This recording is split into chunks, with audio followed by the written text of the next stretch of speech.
자, 우리 유동원 본부장님 모시겠습니다. 어서 오세요. 어서 오십시오. 네. 네.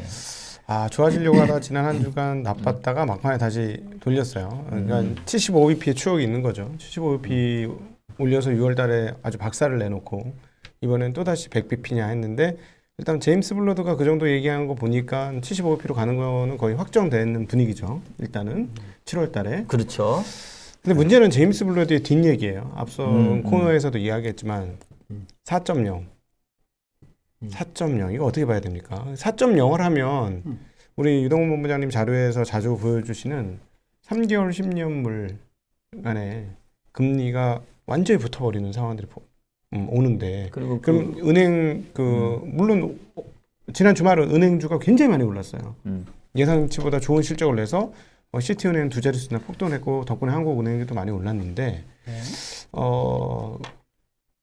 과거 은행 애널리스트로서 이렇게 3개월물과 10년물이 붙어버리면 은행주들은 과연 어떻게 되나?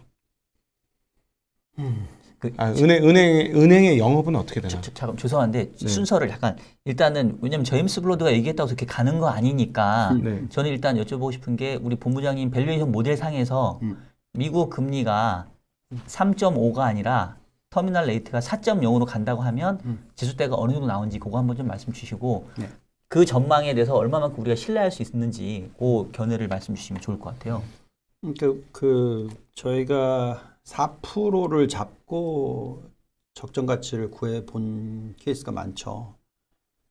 그래서 이제 최악의 시나리오, 그러니까 월스트 시나리오라고 얘기를 해서 미 연준이 4%를 올린다 이거 아니라 그냥 10년 국채 금리가 4%. 왜냐면 사실 연준 금리보다도 10년 국채 금리가 당연히 그 밸류에이션을 구할 때는 들어가는 숫자니까 그 숫자를 4%를 집어넣고 저희가 항상 계산을 했었거든요.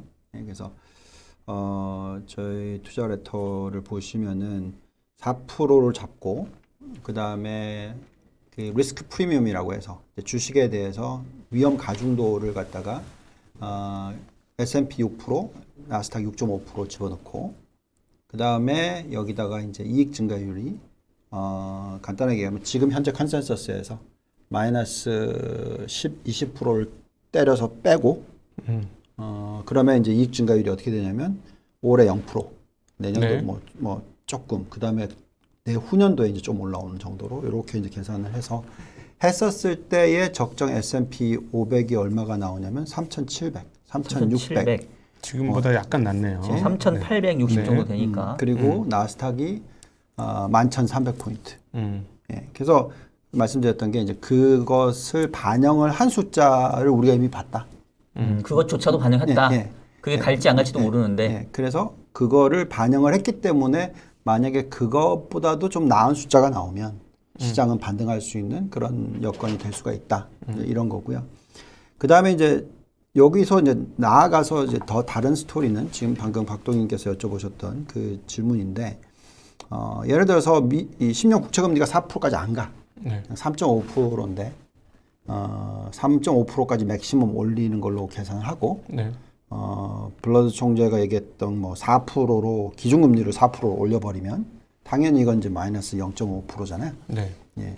보통 그 마이너스 0.4 이하로 떨어지기 시작하면은 10년 마이너스 2년 국채금리 차이가 그때가 이제 닷컴버블 붕괴됐었던 시기거든요. 그래서 0.4% 이상 더 괴리가 마이너스로 벌어지는 케이스가 되면은 은행이 대출 안 해줍니다. 그러니까요. 예. 그렇게 되면은 이제 그게 이제 엄청난 이제 리세션으로 연결이 되는 거죠. 그러니까 민간 신용이 본격적으로 줄기 시작하는 거죠. 그러니까 민간 신용이 줄기 시작하는, 그러니까 아무리 원해도 안 주는 거죠, 그냥. 그러니까 은행에서. 은행에서 대출을 안 해주니 민간 신용의 총량은 이게 소위 그러니까 말하는. 지금 그 얘기를 네. 하는데 네. 그건 알겠는데 네. 그건 지금 그런 현상이 일어나고 있지 않는데 예, 그 얘기를 해봤자 정확하게 언제 타이밍에 지금 4% 올리지도 않았고, 그죠? 지금 요번에 0.75 올리면 2.25%고, 그죠? 저희는 2.25에서 2.5. 2.25.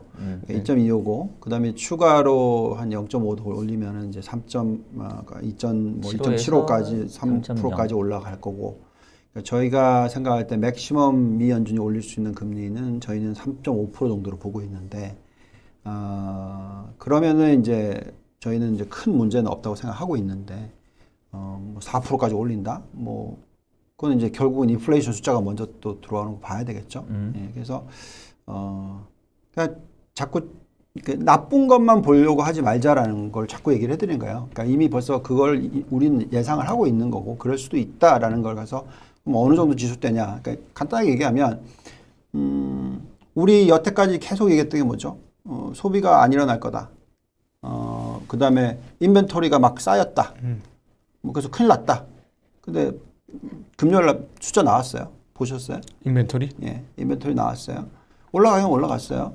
그렇지만 5월달 숫자가 올라가긴 올라갔지만 선의 추세선을 그어보면은 기본적인 추세선 밑에 있어. 그래서 올라가긴 올라갔고 그 다음에 이제 인벤토리 나누기 세일즈 숫자가 4월달에 1.18에서 5월달에 1.2 그러니까 올라가긴 올라갔어. 근데 옛날에 비해서 훨씬 낮은 숫자예요. 그래서 그러니까 지금은 뭐냐면 그냥 다 때려 집어 넣는 거야. 나쁜 것만 다 때려 집어 넣고 그랬을 때 도대체 어떻게 될 거냐. 라만 보고 있으니까 당연히 시장이 조금만 올라오면 다 던져야 된다고 얘기를 하죠.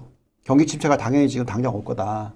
뭐 이제는 거의 90%가 내년 초 내지 내년에는 경기 침체가 온다라는 가정을 때려 넣고 지금 숫자를 지금 다 얘기를 하는 거잖아요. 그러니까 그렇게까지 반영을 했었으니까 주가가 어느 정도까지 적용을 받았다라는 얘기는 하는 거고 분명히 그럴 가능성이 있을 수 있죠. 말씀하신 대로 예를 들어서 장단기 금리차가 지금 10년 마이너스 2년이 역전이 됐는데 저희가 더 중요하게 생각하는 게 10년 마이너스 3개월인데 그게 지금 0.5%까지 내려왔어요. 이 정도 속도면 제가 전에 와서 보여드렸지만 3개월 뒤에는 마이너스로 간다.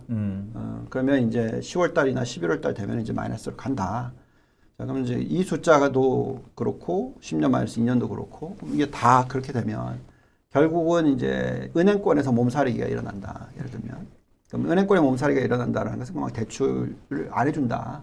그러면 이제 경기 침체로 연결되는 거죠. 그래서 그 시나리오대로 계산했었을 때 과거 평균적인 숫자는 두 개의 장단기 금리차 역전이 되고 나서 최소 뭐 한 17개월, 길게는 19개월 뒤면 경기 침체다.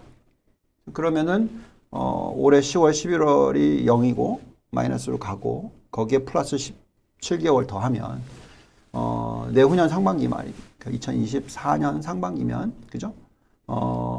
경기 침체가 온다 이거잖아요. 그러면은 사람들이 굉장히 빨리 먼저 보고 있다 그러면은 뭐 내년 중에 이제 고점이 끝난 거고 그죠? 그러면서 예를 들어서 헤드온 숄더라면 숄더 먼저 나왔고 고점 찍었고 지금 떨어졌다가 다시 숄더 나오고 그게 고점으로 찍고 이제 끝 이렇게 계산할 수가 있겠죠. 그 시기가 언제냐? 뭐 빨리 보면 내년 초, 늦게 보면은 내년 상반기 말, 뭐 하반기 초. 뭐 이 정도로 계산을 할 수가 있겠죠. 경기 침체가 온다면. 은행들이 지난 주말부터 이제 실적 발표를 먼저 시작하지 않았습니까? 증권하고. 근데 은행들 실적 발표한 거 보면 전년 동기 대비 한 20% 중반대 실적 빠졌고요. 근데 뭐 시티그룹도 얘기를 했습니다만 전망은 별로 나쁘지 않아요. 저는 그게 좀 이상하더라고요. 이제 지금 지금 은행권에 질문을 하셨죠. 네. 그럼 이제 은행의 실적을 볼 때는 우리가 몇 가지를 봐야 되는데 네. 우선 이제 그 모겐 스탠리 숫자랑 고드만삭스 숫자가 안 나온 거는 뭐냐면 기본적으로 증시가 안 좋아요. 예, 그래서 캐피털 마켓이 안 좋아요. 그러니까 증권업종들은 뭐 그럴 수 있고. 자본시장이 안 좋아요. 네. 근데 기본적으로 좀 JP 몰건이든 특히 시티그룹 같은 경우에는 이제 순이자 이익은 굉장히 좋아요. 예. 근데 왜 다 마이너스 20%냐? 뭐 이익이 예상보다 안 좋게 나오냐? 충당금 많이 쌌어요. 예, 확 늘었어요. 뭐 많이 늘었는데 10배 늘었어요. 네. 예, 그러니까 당연하죠. 그렇지. 예, 그래서 그러니까 저는 이제 기본적으로 그 순이자 이익 늘어나는 폭이 지금 두 자릿수가 나오고 있거든요. 예, 그래서 그건 무슨 말이냐? 대출 증가율이 계속 두 자릿수가 일어나고 있다라는 얘기예요. 예, 그래서 저는 이제 그게 더 중요하죠. 경기 침체와 연결되는 부분에 있어서. 예. 그 다음에 이제 은행에 대한 투자는 조심스럽죠. 왜냐하면 JP 몰건이 얘기한 거는 어쨌든 이익이 안 느는 것처럼 보이니까 왜냐하면 충당금을 더 쌓았기 때문에 그럼 자기네들은 자사주 매입 안 한다는 거잖아요. 그러면 당연히 은행이 자사주 매입을 안 하고 죄송합니다. 그럼 배당도 기구분 자본금을 쌓아야 된다고 생각하는 거니까. 그럼 티어 1 그러니까 충당금을 쌓는 건 티어 2로 들어가요. 네, 티어 1을 지금 얘기를 하자면 어쨌든 그걸 늘리겠다는 얘기고 그렇게 되면은 결국은 경기는 침체로 안 가는데 은행주 투자는 못하죠 제가. 그래서 결국은 그 타이밍을 재는 건데 저희는 지금 현재 숫자로 봤었을 때는 이게 주간 단위로 대출 증가율은 계속 저희가 체감이 가능하거든요. 네. 연준 사이트를 보면은 그게 가능하기 때문에 안 빠져요. 네. 계속 대출 증가율은 딱 10%대에서 멈춰 있어요. 네. 그게 딱 매칭을 시켜놓은 어떤 구조라서 대출 증가율이 여신 증가율이 10%가 일어나는 경제가 마이너스 경제 성장률이 일어날 수가 없어요, 명목. 그건 불가능하다고 보시면 될 것 같아요. 그 대출 성장률 차트 장표 중에 있는 것 같은데 그거 한번 조금 저희가 기억나는 게 지난주에 끝날 때 대출 증가율이 요거요. 선행지표냐 후행지표냐 조금 논란이 있다가 좀 끝난 것 같은데 네, 여기 있습니다. 지금 이걸로 봤었을 때는 후행하는 지표로 좀 보이지 않나요? 이건 뭐 보는 사람에 따라 다르게 보이려나?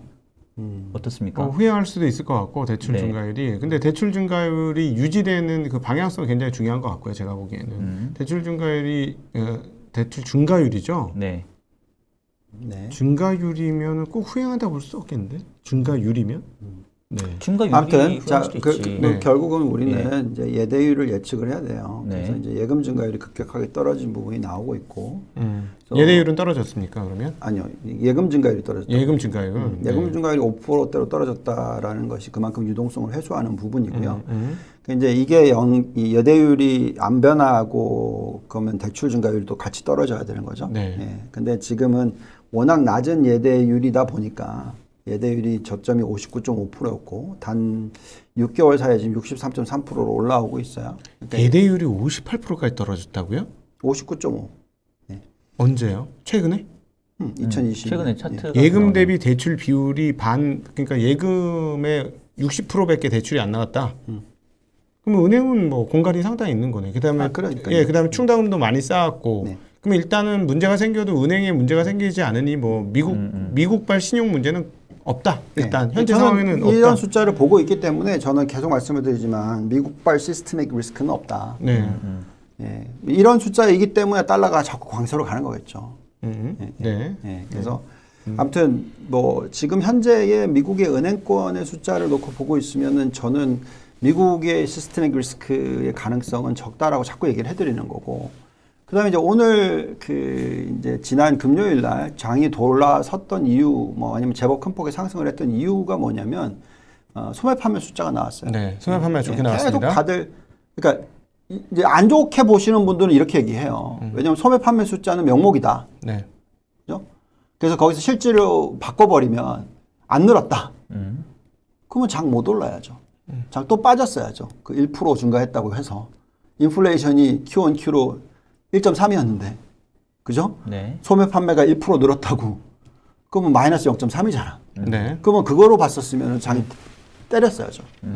또 얘기하지만 시장은 지금 코에 고면 코골이, 기에 고면 기거리인데 이미 벌써 정말 많은 악재를 반영할 숫자다라는 거는 느껴지는 거죠. 근데 저는 이제 궁금한 게 지금 재고 문제 말씀하셨잖아요. 그 재고를 어떻게 볼 것이냐가 미국에서는 되게 중요할 것 같은데, 그러니까 재고가 이제 그 장기 사이클로 보면 지나치게 코로나 때 빠졌던 게 이제 푹 꺼졌다가 푹 올라와서 우상향하는 추세가 그려지고 있다. 근데 몇몇 사람들이 얘기하기는 역대급으로 그 재고가 늘었다. 지금 그러니까 이런 얘기를 그거는 네. 갖다 붙이는 거에 따라 틀린데, 자, 뭐 결국 우리는 전체적인 숫자를 보면서 얘기하면 되죠, 그죠? 우리는 여기에 저희가 안 갖고 왔구나.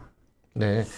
근데 자, 저는 오히려 이게 중요할 것 같아요. 미국의 소비가 살아 있으면 지금 그 소매 업체들이라든가 이런 재고를 만드는 애들이 2020년, 2021년간에 있었던 수요 폭증은 전혀 의외였던 거라 재고 관리를 할 수 없었을 거라고 봐요. 2020년에 아예 끝났다라고 생각했다가 갑자기 21년도에 미친 듯이 늘어나니까 그러니까 이렇게 계산하는 거죠. 네. 과거 30년 전부터 숫자를 해서 재고 숫자가, 그죠? 어차피 명목이 늘어나고 인플레이션이 있으면 같이 늘어나는 거니까. 왜냐면 가격이 올라가니까 당연히 재고 금액도 올라가는 거죠. 그래서 선을 쭉 그어보면은 이제 추세적으로 쭉 올라가는 게 맞잖아요. 근데 코로나가 터졌어. 푹 빠졌어요. 그렇죠. 그래서 이거 올라와야 되는 거잖아요. 네. 근데 그 선에 아직까지 그 고점을 못 찍었단 말이지. 지금 현재 그러니까 시점. 무슨 말인지 알겠는데 그리고 제가 보기엔 코로나 때 일부 그 수요는 없어졌을 거로 봐요. 지나가면서 없는데 21년도에 일부는 없어졌지만 일부는 살아있던 그 수요가 1년 반씩 쉽게 얘기하면 21년도에 1년 반씩 한꺼번에 쏟아지면서 수요가 빵 터지니까 네. 물건만 있으면 파니까 근데 이제 처음에는 아니야 하다가 계속 늦춰지다가 이 수요가 진짜네. 뭐 PC 수요 보면은 PC는 어떤 논리가 있었냐면 1년에 뭐 2억 5천 대가 2억 대에서 더 이상 TV 그렇고 PC도 뭐 좀 비슷하고 절대 안 늘어난다 했는데 거의 뭐 한 20% 30%씩 늘어나요. 없는 숫자가 나온 거야. 증가율이 없는 숫자가 나오다 보니까 있기만 하면 팔리니까 얘네들이 스타킹을 엄청 한 거죠. 해줘 만들어줘. 그러니까 모든 게 쇼티지가 난 거잖아요. 빨리 줘. 우리 무조건 팔 수 있으니까 무조건 줘. 이렇게 해서 받아놨는데 이제 풀리고 나니까 코로나 풀리고 나니까 갑자기 순식간에 또 수요가 없어진 거죠. 갑자기 수요가 없어지니까 갑자기 재고 확 늘어나는 것처럼 보이는데 제 이제 궁금증은 이번에 소매 판매 나온 거 보니까 미국인들의 수요는 그대로 살아있는 거 아니야. 그리고 고용도 보니까 그걸 지지하고 있지 않느냐라고 보면 재고 문제가 지금 되게 호들갑스럽게 그러니까. 사람들이 얘기하지만 한 3개월에서 6개월 지나면 재고 문제 없어질 수 있지 않느냐라는 걸 물어보는 저는 거죠. 그렇게 생각하는 거죠. 네. 저는 지난번에도 말씀을 드렸지만 자꾸 재고가 쌓이는 앱솔루트 금액, 그러니까 절대 금액이 쌓이는 걸 가지고 이게 지금 큰일 났다. 이 경기 침체의 완전 시그널이다. 그래서 미국의 소비가 완전히 죽을 거다. 그래서 할인율을 갖다 왕창 때리지 않으면 안 팔린다. 이런 식으로 얘기를 계속 다들 하셨잖아요. 뭐 타겟하고 그쪽에서 얘기를 했으니까. 그러니까 그건 한 회사지만 네. 제가 그래서 그때 주택도 보고 모든 소매 판매를 다 봤었을 때 그런 숫자가 지금 안 나오고 있다. 모든 비즈니스에 재고 나누기 매출로 계산하면은 지금 역대 최저치에서 조금 올라온 정도 수준이다. 그러니까 그럼 결국은 재고를 매니징하는 회사들이 정말 이피션트해졌다. 네. 특히 아마존 같은 회사는 뭐 당연하겠죠. 예, 자동화를 엄청나게 시켰으니까. 네.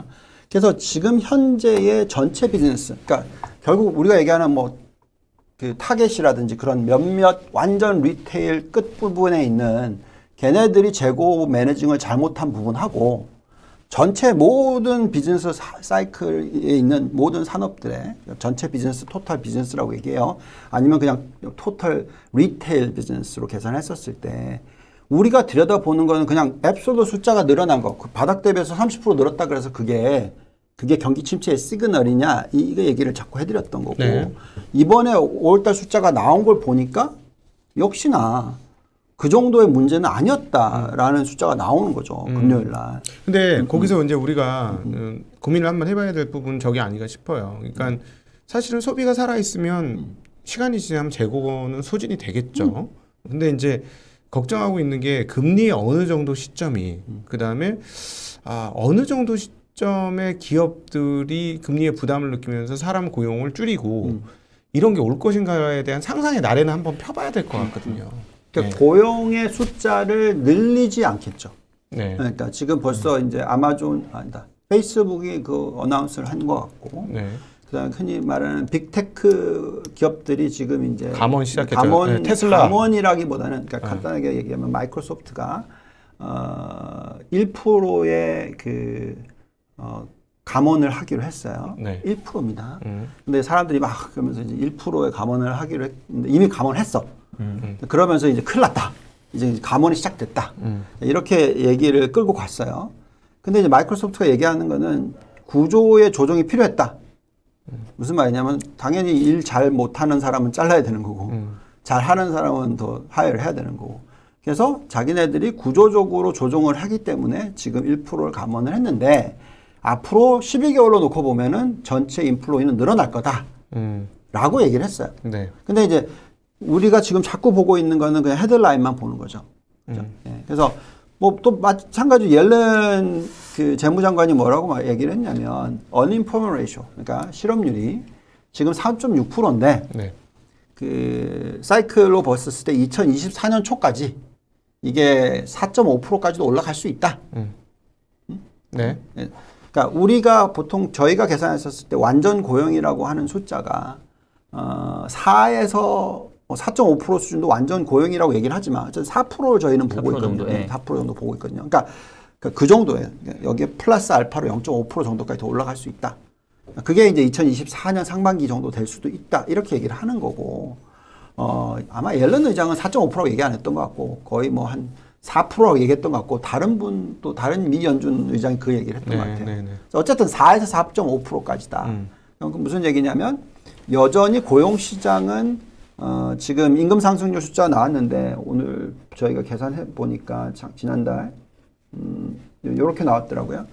그러니까 전달 대비해서 계산하면 한 5.3% 나왔고 작년 동기 대비로 계산하니까 6.9% 정도 나왔어요. 네. 그래서 이런 숫자, 그 다음에 이제 실업률이 올라가는 폭이 소비에 미치는 영향 네. 계산했었을 때 소비가 빠르게 팍 죽는 것 같아 보이진 않는다라는 그러니까 거죠. 사실은 임금 상승률이 유지되는 한해 소비가 갑자기 팍 줄려면은 저기 개인들의 대출 잔고가 부채 비율이 되게 높아야 되는 거잖아요. 네, 그렇죠. 네. 근데 그게 아니라면서요. 지금 미국은.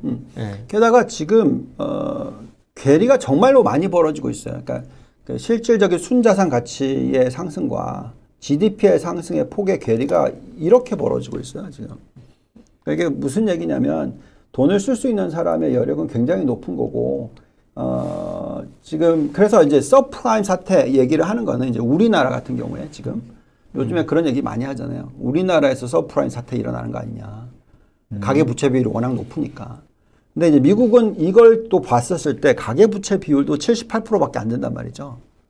예, 네. 그래서 어떤 큰 문제가 터질 것 같아 보이지는 않아요. 미국은 어쨌든 가계 쪽에서는. 네, 제가 오늘 좀 두 분 말씀을 좀 들으려고 했는데 또 한 말씀 올리겠습니다. 네, 얘기하세요. 네. 그러니까 결국은 이제 지금 논의의 핵심은 그거 같아요. 그러니까 어차피 뭐 본부장님 말씀하신 것처럼 명목 데이터로 보면 물건 가격이 올랐으니까 기업 이익 줄지 않을 거다. 그러니까 우리가 그 기업의 매출을 P하고 Q로 얘기를 하지 않습니까? 그러니까 네. 명목 가격 오르고 물가 올랐으니까 P는 당연히 오르겠지. 이 부분은 긍정적인데 중요한 거는 그럼 Q, 즉 소비량이 받쳐줄 거냐잖아요. 이게 유지되는 상태에서 P 가격이 올라가면 기업이 계속 늘어나지. 근데 이제 결국은 이 결론적으로 소비의 양 자체가 유지될 거냐인데 지난 주말에 발표된 소매 판매는 좋긴 했어요. 근데 소매 판매 지표는 월별로 나오기 때문에 뭐 전월 이거는 제가 봤을 때는 뭐 일희일비니까 조금 길게 봐야 될 것 같고 네. 결국은 그동안 했던 미국인들의 소비가 계속 유지되느냐가 관건인데 네. 기억을 되돌려 보면은 미국인들이 그동안 뭘로 소비했을까? 라고 생각을 해보면 제가 봤을 때는 3박자가 다 맞았던 것 같아요. 첫 번째 뭐냐면 코로나 풀리면서 코로나 기간 동안 보조금 엄청 줬잖아요. 네. 정부가 그냥 돈을 꽂아줬잖아. 그 돈을 썼어요. 두 번째 고용시장이 지금 3.6% 실업률이니까 완전 고용이야. 완전 고용. 내가 일하고자 하는 의지만 있으면 네. 일할 수 있고 아까 우리 허이사님 그 데이터 중에 보면 숙련공보다는 오히려 비숙련공. 비숙련공의 임금이 더 상승률이 높았단 더 말이에요. 높다. 그러니까 노동시장에서 임금으로 소비했고 네. 그다음에 세 번째가 제가 봤을 때는 자산 가치. 그렇죠. 네. 부의 효과가 컸죠. 네. 지난 2년 동안 무지막지하게 올랐으니까. 자, 그러면 이 세 가지로 봤었을 때 첫 번째 보조금 이제 안 주죠. 안 준 지 한참 됐죠. 임금 고용시장은 저는 사실 실업률은 대표적인 후행 지표라고 봅니다. 역사적으로 그랬고 네, 오케이. 항상 실업률의 저점에서 그 다음에 경기 침체 사이클이 왔어요. 근데 어쨌든 그건 아직 모르는 거고 임금 상승률은 유지되잖아요. 임금 상승 아직은 유지되고 있죠. 임금 상승률이 예. 꺾여야 그다음에 실업률이 올라오겠죠. 그래서 제 네. 얘기는 뭐냐면 고용시장 즉 근로소득적인 측면에서 플러스 알파는 없다. 그냥 현재 정도 유지지. 여기서 뭐 더 이걸로 기존보다 소비를 세게 할 건 없지 않냐. 그냥 아주 좋게 봐도 그냥 부의 효과는 꺾었고 뉴트럴이고 예. 세 번째 부의 효과가 저는 엄청나게 꺾였다고 보는데 네. 제가 본 데이터로는 지난 2021년 동안 미국인들의 소비량의 전체 50%가 부의 효과로 설명을 할 수 있다는 데이터가 있어요. 오케이.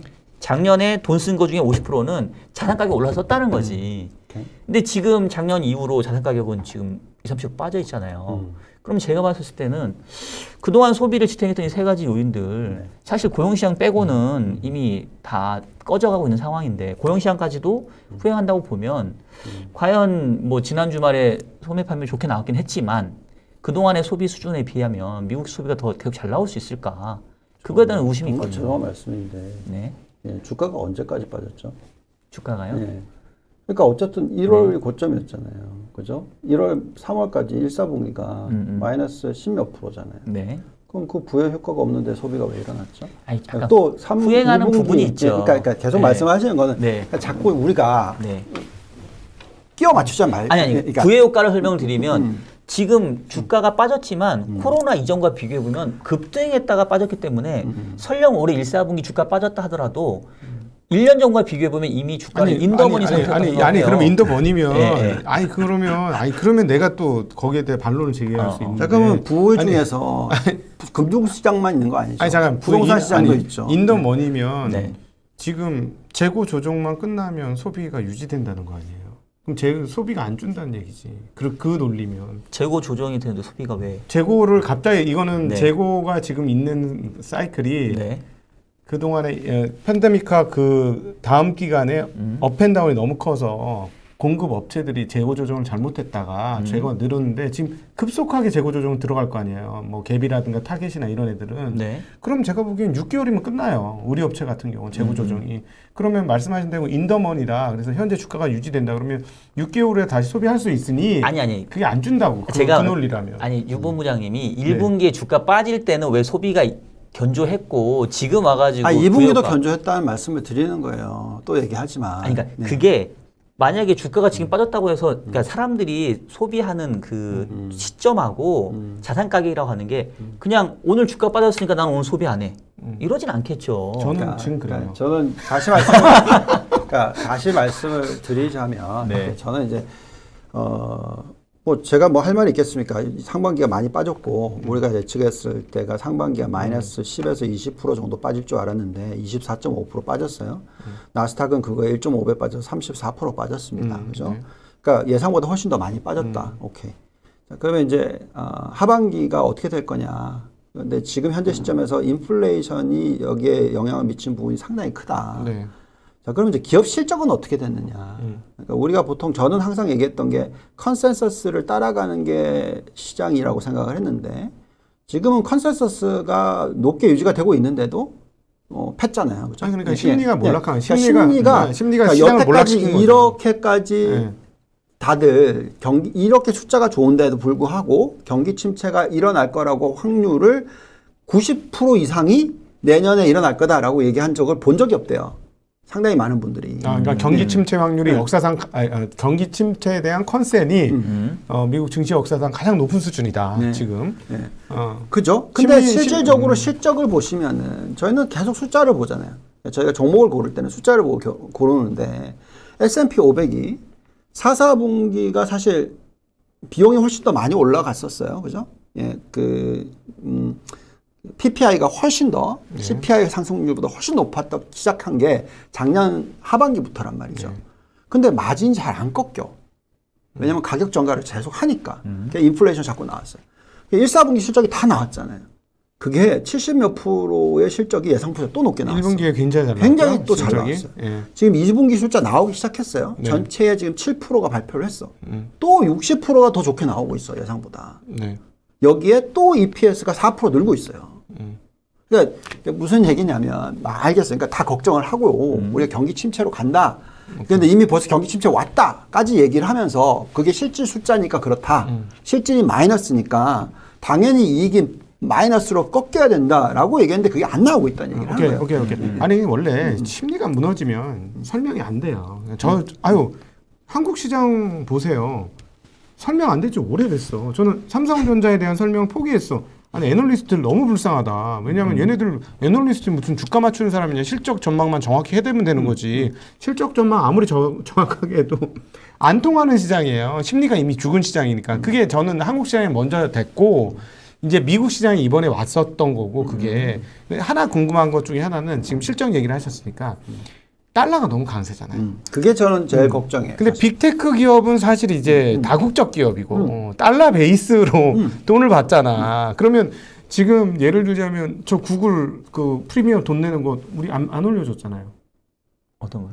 구글 프리미엄 요금 내는 거 뭐 만 얼마인가 내는 거 있잖아요. 네. 그다음에 뭐 무슨 넷플릭스 맞아요. 돈 내는 거 뭐 만 얼마짜리 안 올려줬잖아요. 요금제 안 올렸잖아요. 근데 우리가 안 올려주면 달러 환산하면 지금 10% 마이너스지. 까인 거야. 그러니까 그거가 지금 보시면 빅테크로 보면 IT가 네. 그러니까 S&P 500 전체로 보면 S&P 500 전체 매출의 40%가 해외예요. 아 많다. 네. 그게 근데 그게 많은 게 아니에요. 네. 과거에 미국 기업들은 항상 그랬어. 네. 더 많을 때는 50%도 갔었어요. 네. 그래서 어쨌든 40%예요. 네. 근데 여기서 빅테크는 IT는 반대야. 해외가 60%야. 그러니까 그렇지. 예, 자, 그래서 네. 영향을 받을 거라고 생각을 했고, 그래서 나스닥이 더 많이 빠졌을 거고, 그죠? 근데 지금 실적이 나오는 게 달러가 이렇게까지 절상이 됐는데, 절상이 됐는데, 아직 빅테크 큰 거 안 했잖아요. 그러니까 나올 거예요. 네. 보시면 되는데 지금 어쨌든 컨센서스가 걔네들이 얘기하는 거 하고 숫자가 그렇게 막 깨지는 숫자가 안 나온다는 거지. 그러니까 가격 전가를 얘네들도 일정 부분 하고 있다는. 컨센 떨어져 있습니까? 빅테크들에 대한 컨센이 떨어져 있냐는 거는 예상치가 상당히 내려와 있는지. 아직 많이 안 내려왔어요. 그러면은 이번 어쨌든 다음 주에 또 나오실 거니까 네. 이제 근데 그때 보면 알겠죠. 자 이제 실적 시즌 시작돼요. 내일 전 넷플릭스 너무 궁금하거든. 넷플릭스부터 시작을 하는데 큰 기업들이 잘하면은 빅테크 기업들의 실적에 의해서 휘청휘청할 수 있겠네요. 오히려 제가 보기엔 금리는 끝났어. 미국 시장의 금리 반영은 다 됐다고 보고 75bp 금리 인상 끝났고 오히려 22금리에 따라서 좀 휘청거리긴 할 텐데 오히려 이번 주 다음 주는 큰 기업들의 실적 발표가 있으니 달러 베이스로 돈 받는 애들의 실적이 진짜로 이 달러 가치 상승한 부분만큼 맞아요. 떨어지면 맞아요. 그거는 시장이 한번 휘청휘청 하겠네. 걔네들 주가는 한 번씩. 그러니까 그게 지금 벌써 보면은 이제 딱 차이가 났던 부분이 달러가 강세로 가는데 반대쪽에 있던 그 뭐 신흥국 중에서 위안화는 같이 그러니까 반대로 약세로 가지 않고 같이 강세로 갔잖아요. 그렇죠. 조금밖에 안 떨어졌죠. 그러니까 달러 대비. 걔네들은 훨씬 셌단 말이에요, 시장이. 야, 그러면 애플은 괜찮겠다. 그렇죠. 그러니까 제가 얘기하는 게 그 말이에요. 애플은 왜냐하면 괜찮겠네. 소비 시장의 가장 큰 핵심이 미국이고 2등이 중국이란 말이야. 자꾸 얘기를 하는 게 그래서 자꾸 많은 분들이 헷갈려 하는 부분이 있는데 그러니까 전체의 글로벌 매출을 다 더했었을 때 소비 시장으로 따지자면 미국 플러스 중국 하면 60%가 넘는다 이거지. 미국이 40, 네네. 중국이 20이라고. 네. 그 얘기를 제가 해드리는 거예요. 그래서 만약에 위안화가 약세로 완전히 가버렸었다. 그러면은 골치 아프죠, 사실. 네. 네. 근데 그게 아니라는 얘기를 근데 드리는 거예요. 일본도 좀 아닌가요? 일본 매출은 없나요? 애플은 일본 많이 쓰던데. 그러니까 일본의 GDP가 네. 글로벌 GDP의 몇 프로예요? 아 그렇다. 중국 대비 작다. 네. 정말로 작은 거라고 또 얘기를 해드리는 거고. 그러니까 우리나라가 지금 깨졌다는 얘기죠. 우리나라는 원화가 1,320원 얘기하고 있는데 네. 지금 얼마 전에 보니까 1,370원 부르시는 분들도 나오기 시작했고. 네. 그러니까 지금 사실 우리의 가계부채 비율은 진짜 문제잖아요. 네. 그러니까 그렇게 부를 수도 있고. 근데 중국은 가계부채 비율이 많이 올라갔지만 이제 60%란 말이죠. 네. 예, 그러니까 미국보다 더 낮아. 예, 그러니까 그런 식으로 지금 버티기가 들어갈 수가 있는 거죠. 네. 그래서 기본적으로 빅테크의 실적도 네. 지금은 엄청나게 베어리시하게 보고 있는데 정말 그렇게까지 베어리시하게 나올까 저는 좀 또 생각이 드는 거죠. 근데 전 그 부분에서 이번 첫 번째 빅테크의 실적 발표에 넷플릭스가 정말 중요할 것 같습니다. 왜냐하면 맞습니다. 컨센을 완전히 죽여놨잖아. 네, 완전 죽여놨죠. 완전히 다 완전 그냥 멸절을 시켜놨는데 주가가 이번에 실적 어떻게 나오느냐에 따라서 걔가 이제 어떤 하나의 방향키 이런 역할을 하지 않을까. 그러니까 저는 기본적으로 그냥 실적이 지금부터 내년 1, 4분기까지 보면 이제 2, 4분기 실적 나올 거고 3개월 뒤면 또 3, 4분기 실적 나올 거고 그러니까 이 실적들이 결국은 경기 침체 그에 따라서 실적이 깨져야 되는 이유 그게 정말로 그렇게 되느냐 아니냐에 네. 따라서 시장은 지금 반등을 하는데 이게 반등이 계속 이어질지 아니면 반등에서 다시 꺾여 내려고 있지. 이걸 네. 결정을 해주겠죠. 네. 알겠습니다. 예. 아유 또 벌써 9시에요. 아니 오늘 너무 또 짧아. 죄송합니다. 이거. 아니에요.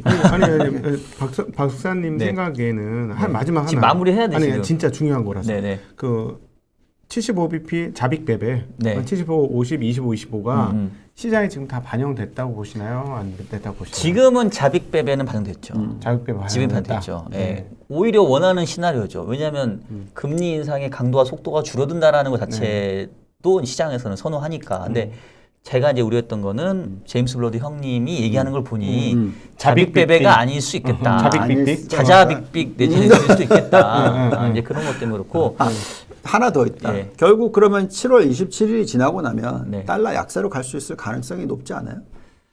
그 전망이 맞다면 근데 저는 사실 자빅 8월 베베가 맞다면 네, 맞다면. 달러가 드디어 약세로 약세로 꺾일 갈 수도 단기적으로는 있다. 꺾일 수 있다고 이게 되게 봅니다. 중요한 얘기라서 꼭 해야 돼요. 네, 맞아요. 꼭 해야 돼요. 근데 이제 네. 그거는 8월 한 10며칠 날 발표되는 7월 물가를 봐야 음. 최종 답을 내릴 수 제가 있다. 답, 오케이. 왜냐면 찜찜한 그래서 거는 7월, 8월 달에 물가가 떨어지는 게 보이면 달러 강세는 일단 한번 숨고르게 지금으로서는 들어간다. 단기 고점은 봤다고 볼 수 있죠. 22, 25p 올리고 오케이. 이거는 꼭 깔고 알려드려야 돼요 시청자분들한테. 그러니까 시장은 어떻게 보면 지금은 기본적으로 30% 떨어졌으니까 이제 바닥 국면인데 여기서 반등은 나올 수 있겠죠. 근데 이제 반등이 얼마나 의미 있게 얼마나 나올 의미 있게 거냐. 그렇죠. 그게 제일 중요한 이 부분이 거죠. 지금 중요한 거고 그것 때문에 이제 우리가 물가 얘기한 거고 또 결국 본부장님은 이제 실적 얘기하는 그리고 거고. 실적에 대해서 이제 P는 계속 올라간다고 보는 거고 저는 Q에 대한 의구심이 있으니까 지켜보자 하는 거니까 네, 네. 이런 정도의 프레임을 가지고 지금 이제 우리 기업 실적 시즌이 되니까 다음 제가 주에 조금의 이어서 안심을 드리자면 네. 어쨌든 지난 5월, 6월, 7월 달에 실적이 좋은 종목들은 안 빠졌어요. 오히려 올라가고 있어요. 네, 그래서 그것만은 생각을 하시면 네. 예, 결국은 실적을 보는 게 중요하다는 말씀드릴게요. 네. 알겠습니다, 여러분. 아유, 오늘도 저희 3인 3세 뭐 토론 저희 안 싸웁니다, 여러분. 네. 네, 저희 너무 근데 너무 친한 짧은 거 사이니까. 아니에요, 이거 진짜. 그러니까 끝나. 이거 좀 제작진들 좀 토의를 한번 해보도록 하겠습니다.